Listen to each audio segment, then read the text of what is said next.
there was a tremendous amount of opposition against Netanyahu before this war commenced. There was a tremendous amount of opposition. Remember, there were these huge rallies in Israel, tens of thousands of people. I think like at one point, 100,000 people were in Tel Aviv. They were marching against Netanyahu. There were clashes with the police. There were members of the Israeli police who didn't want to do their job anymore, and as an expression of protest against the Netanyahu government. Netanyahu was seriously talking about judicial overhaul. Now, whether you agree with the judicial overhaul or not doesn't really matter. What matters is that a lot of people didn't like it. And just to give you guys some more, just to give you guys a little bit more context here, and I hate using that word context, but for the sake of convenience, just to give you guys some more background here. So there's a huge rift in Israel between people who like the way that the Supreme Court is and people who hate the Supreme Court, okay? The people who hate the Supreme Court, they tend to be very religious. They tend to be people who walk around with skull caps. They have long curls. And they see the Supreme Court as the big obstacle to their aspirations for imposing Torah law or Talmudic law on the people. They want Israel to be a Jewish state, not just ethnically speaking, but religiously speaking. They want Israel to be, they want Israel to be religious, and that's what they want. So they want to impose like Sabbath law, or they want to impose Passover, kosher law, et cetera, et cetera.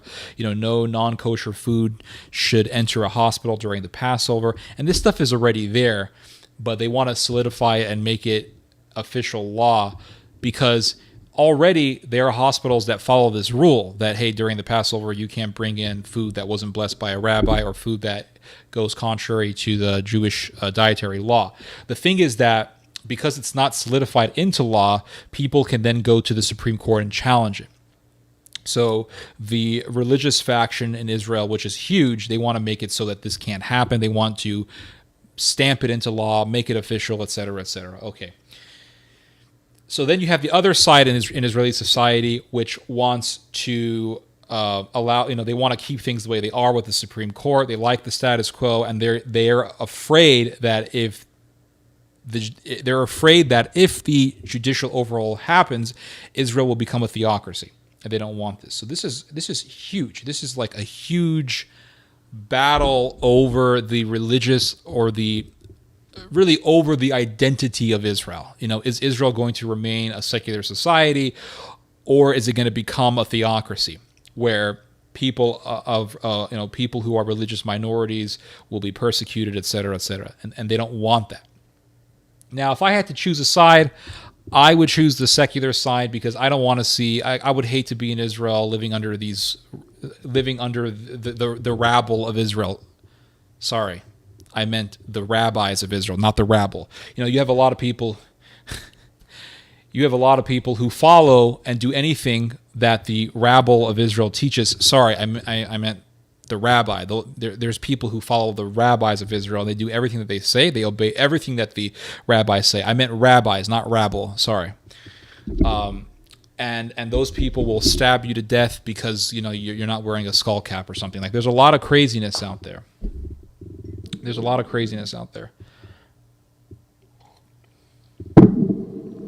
So, yeah, Israel. You're right. Israel doesn't have a constitution. So there was this huge, super intense contention that was going on in Israel, and Netanyahu, he wanted to do the judicial overhaul. They had to put a temporary stop to it. They had to implement a recess, but there was a deal between Netanyahu and the religious faction that basically said, okay, we're not going to vote for the religious overhaul now. We're not going to go forward with the plan now, but we're going to have to, let's allow some time to go on so that we can maybe have a negotiation with the opposition leadership, and then we will go forward with the plan. Well, time went on, nothing was really agreed upon, and then Naughton was like, okay, we're going to go forward with this. Like, we're going to go with it. And it was pissing off a lot of people. And then you have this terrorist attack. And the terrorist attack now, it deflects all the attention off of Naughton. And all the people who were against Netanyahu, they have to stay home. They can't say anything right now. They can't protest. They can't say anything. Why? Well, because if you protest, you're protesting in a time of mourning. How dare you? We just had this terrible massacre, blah, blah, blah. So this has now put a hold on the opposition. But the opposition is not going to go anywhere, guys. The opposition is not going to go anywhere. It's not going to go anywhere. It's still going to be there. Why? Because I'll show you. Here's a very interesting article from the Jerusalem Post that came out yesterday. Israelis blame government for Hamas massacre, say Netanyahu must resign according to this poll. And it says here, an overwhelming majority of 86% of respondents, including 79% of coalition supporters, said the surprise attack from Gaza is a failure of the country's leadership.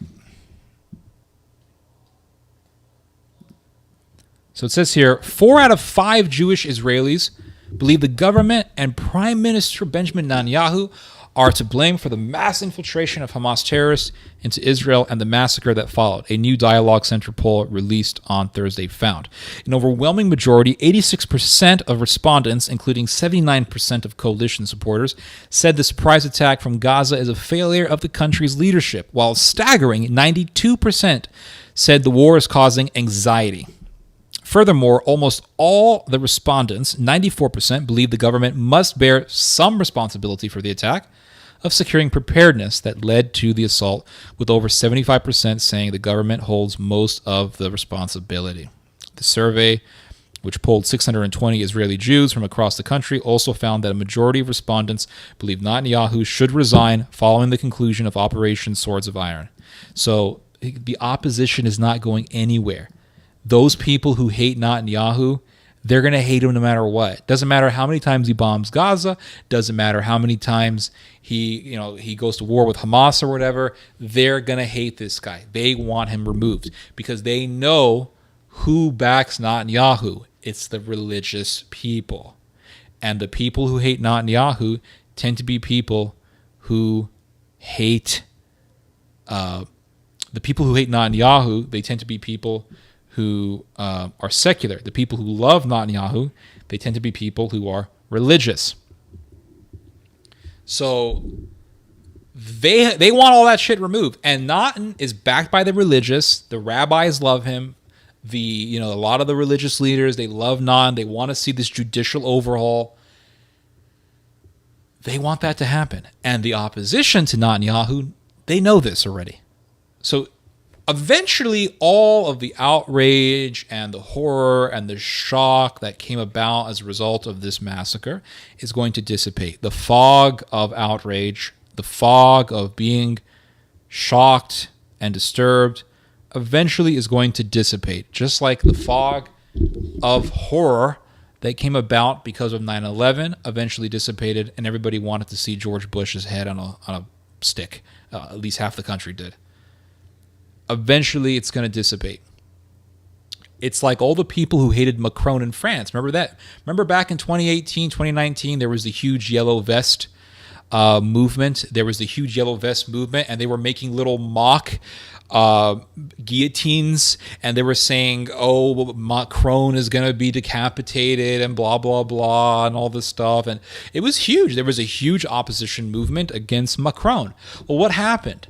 What happened was COVID. COVID came along and they said, okay, everybody stay home, blah, blah, blah, everybody stay home. So everybody stayed home, and that put a halt to to all these people who hated Macron. That put a halt to their movement.